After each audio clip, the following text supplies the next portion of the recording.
Olá galera do nono ano, tio então chegando, mais uma semana juntos, vamos vencer juntos isso aí, viu gente?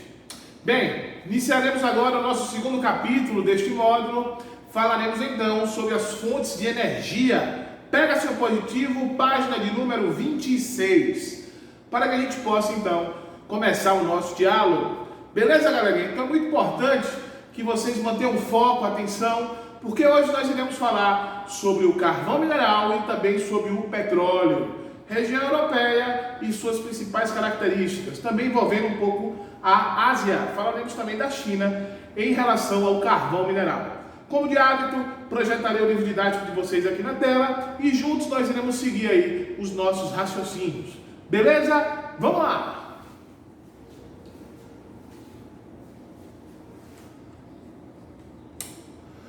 Projeção aí na tela, galera, fontes de energia, página número 26, que já tinha dado um zoom, por isso que está aparecendo assim aí na tela de vocês, beleza? Então, se vocês olharem aqui, ó, o capítulo ele é aberto com a imagem, certo? É a imagem Ásia, Europa e Oceania. Aqui eu tenho pontos estratégicos e ele faz algumas perguntas interessantes, certo? O que é que essas luzes indicam? Uma boa ideia, né? Tem alguma coisa a ver com energia? Penínsulas, golfos, canais, mares, outros aspectos que você reconhece?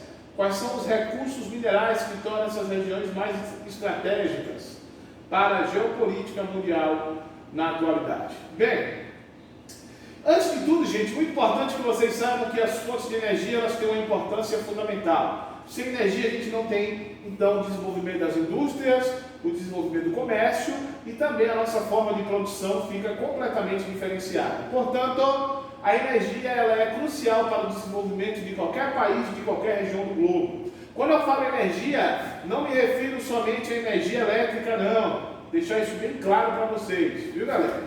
Quando a gente fala de energia, a gente está se referindo a todo tipo de fonte.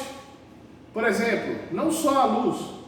A energia está em todos os espaços. A gente acende a luz, está transformando a energia elétrica em luminosa. A combustão do carro, o motor girar, a gasolina é fonte de energia. A luz do sol é outra fonte de energia. O petróleo é uma fonte de energia. Carvão é uma fonte de energia. O fogo, a queima, o calor é uma fonte de energia. Aqui nós iremos falar das fontes de energias que têm uma influência muito grande no mundo. São as energias de origem animal, são as energias de origem aí do petróleo, do carvão, do gás natural, que vem através do carbono, certo? Processo sedimentar, processo de decomposição da matéria. Portanto, de algo que já teve vida há tempos atrás. Vocês sabem muito bem que as estruturas de relevo são fundamentais para isso. Nas regiões de bacias sedimentares, por exemplo, nós encontramos o carvão mineral, o gás natural e também o petróleo. São três fontes de energia muito importantes na atualidade. Vamos seguir aqui. Então, galerinha, note que o livro ele já fala sobre a exploração desses recursos, né? Por exemplo, o óleo de oliva, o azeite, já foi muito utilizado como fonte de energia, né? Pega as músicas de forró, claro que não usava azeite, mas falava, o candeeiro se apagou, o sanfoneiro cochilou, fonte de energia. Isso aqui é um candeeiro, uma lamparina, como o livro está dizendo, né? Utilizava-se combustível, ela queima de forma devagar, e esse calor aqui gerava luz, fonte de luz, já que a energia elétrica não chegava em todos os espaços. Beleza? Primeira fonte de energia que nós iremos falar é esse cara aqui, ó. Carvão mineral, que tem uma importância muito grande no cenário global. Em que sentido, professor, então? No sentido de que o carvão foi responsável pela primeira revolução industrial que aconteceu no século XVIII. As regiões que tinham a maior quantidade desse carvão ficavam justamente na Europa. Por isso que a revolução industrial ocorreu por lá, viu gente? Por isso que é bom citar isso para vocês. Né? A gente vai ter a região de Manchester, a região de Liverpool, tudo ali na região da Inglaterra, que vai ser o início do processo da Revolução Industrial. Bem, então essa revolução trouxe novas técnicas de mineração por meio do uso combinado de diamante nas brocas. Como vocês sabem, o diamante ele é um dos materiais mais rígidos que existe, para poder perfurar. E dinamite, explosivos, para poder explodir áreas e chegar até o interior das minas, certo? Os interiores das minas. Bem, dessa forma a gente pode extrair o carvão mineral em larga escala. O carvão se torna também fonte de grandes disputas. A gente vai ter aí ao decorrer da história diversos fenômenos, diversos aspectos relacionados a esses conflitos. Por exemplo, esse território aqui da Alsácia e Lorena, que é um território fronteiriço, né, entre a Alemanha e a França. Foi região aí de muito conflito, porque os dois países queriam tomar posse do território, uma vez que esse território ele era cheio de carvão mineral, portanto, fonte de energia. E no decorrer do século XIX e XX, a disputa, controle das reservas de carbono, fez dessas regiões áreas de estratégia. Como você tem noção aqui, Adolf Hitler invadiu a Polônia em 1939, dando início à Segunda Guerra Mundial, que durou até 1945. O objetivo? Suprimento energético, para ter uma expansão militar, claro, do nazismo, da Alemanha nazista.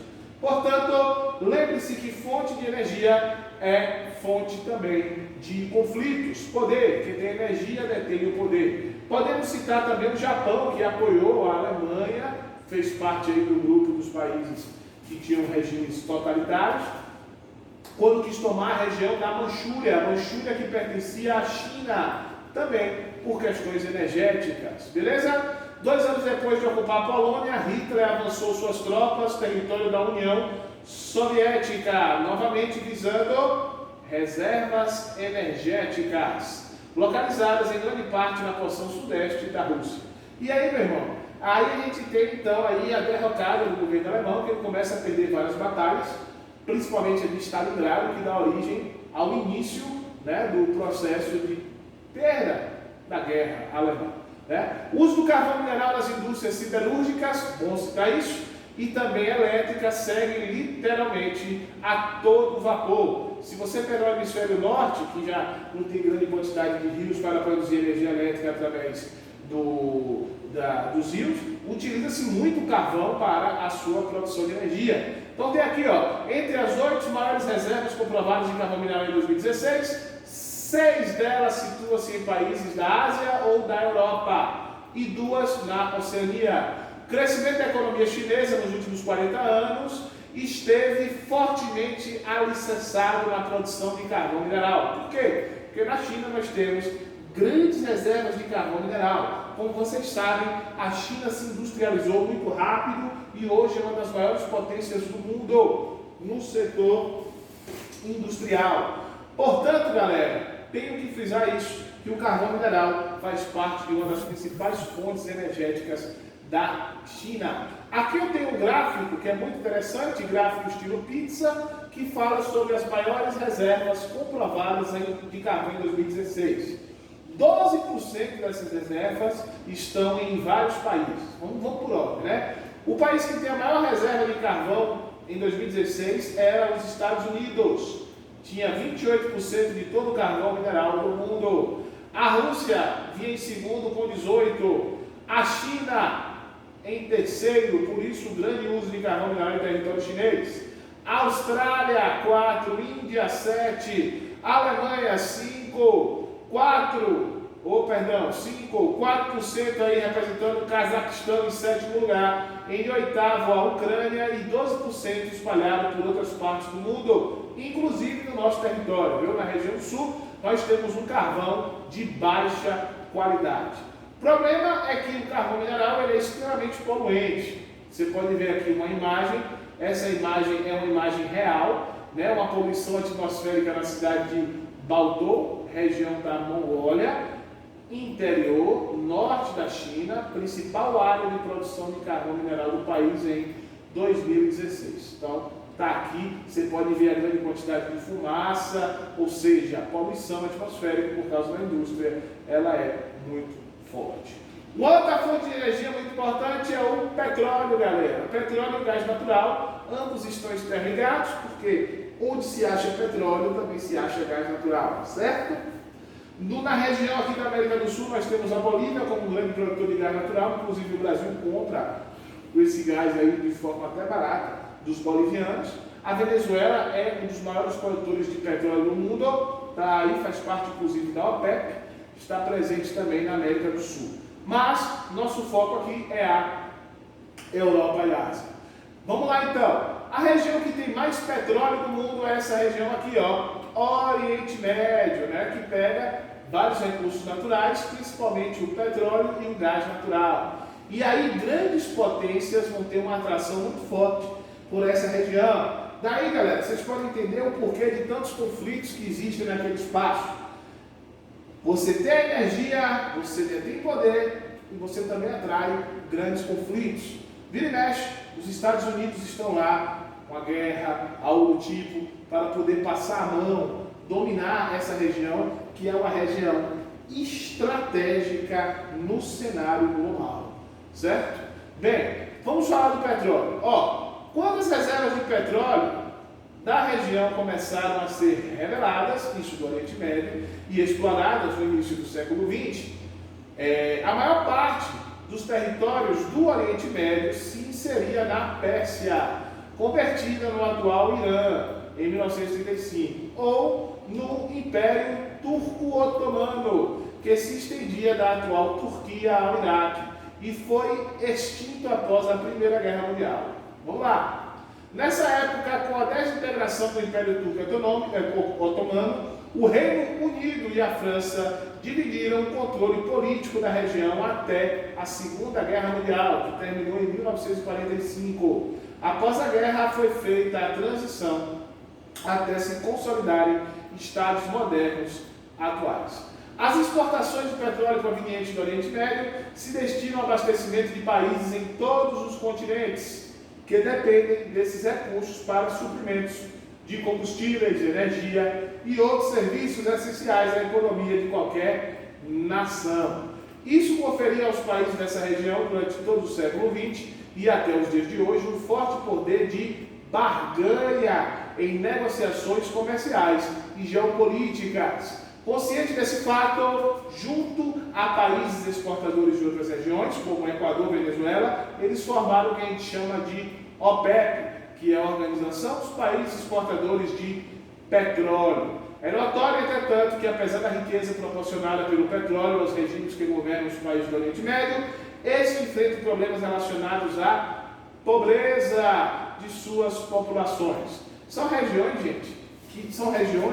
gente, que é muito pobre no que diz respeito à divisão das riquezas. Você tem muita riqueza, só que ela se concentra na mão de algumas pessoas.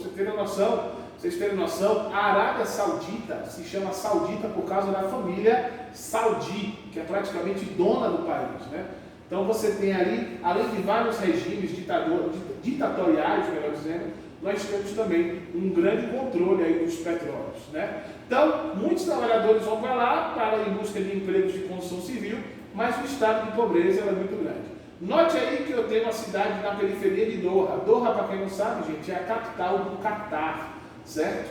O Catar, ele é muito rico. Se você olhar aqui no fundo dessa imagem, eu tenho prédios, na sua página 29, eu tenho prédios de luxo, e aqui eu tenho uma periferia totalmente desorganizada. Portanto, é notório a grande contradição social que existe nessa região. Beleza? Bem, a geopolítica do petróleo no Oriente Médio tem implicações em muitos conflitos regionais. Estes têm origem, por vezes, em disputas entre etnias rivais que habitam países da região, como árabes, persas, curdos, turcos e outros. Outras vezes são originários em razão das diferentes crenças religiosas. E aí a gente vai falar do islamismo, judaísmo, cristianismo e por aí vai. E até mesmo as ramificações delas, né? Geralmente essas rivalidades se misturam e envolvem também os países onde predominam umas e outras tendências, compondo um cenário político extremamente complexo e instável. Ironicamente, a maior fonte de riquezas da região, o petróleo, serve direta ou indiretamente para intensificar ou prolongar tais confrontos, além de atrair também interesses de potências que intervêm com frequência na política desses países. Os Estados Unidos é uma prova disso aí, né? Os países produtores da região desenvolveram polos industriais ainda incipientes, portanto pequenos, para o processamento da matéria-prima, tendo que exportar o óleo bruto para as principais potências, e essas potências então refinam, criam os derivados e revendem para as outras partes do mundo. Países como Arábia Saudita, Catar, Emirados Árabes Unidos e Kuwait, as monarquias mais ricas da região, têm buscado diversificar suas economias diante da perspectiva de uma economia mundial menos dependente do petróleo, no futuro de médio a longo prazo, assim como uma menor abundância do produto. Como vocês sabem, o petróleo ele pode diminuir pra caramba. Está aí uma das formas que os países têm utilizado, é o turismo. É uma atividade que pode então diminuir um pouco. Além disso, a gente encontra também investimentos também na área da energia solar e eólica, que é muito importante para diversificar a economia desses países. Isso aqui é Dubai. Dubai, como vocês sabem, é muito famoso pela sua beleza. Emirados Árabes Unidos, hotéis de luxo 2017, né? Está aqui, ó. Que é fantástico, né? Isso aqui, riqueza do petróleo, região aí formidável, também existindo grande pobreza nesses espaços. Beleza? Temos uma atividade aqui que fala sobre a Arábia Saudita diversificando suas fontes de energia. Vocês vão ler essa atividade e fazer o que está pedido aqui na página 1, na questão 1 e 2.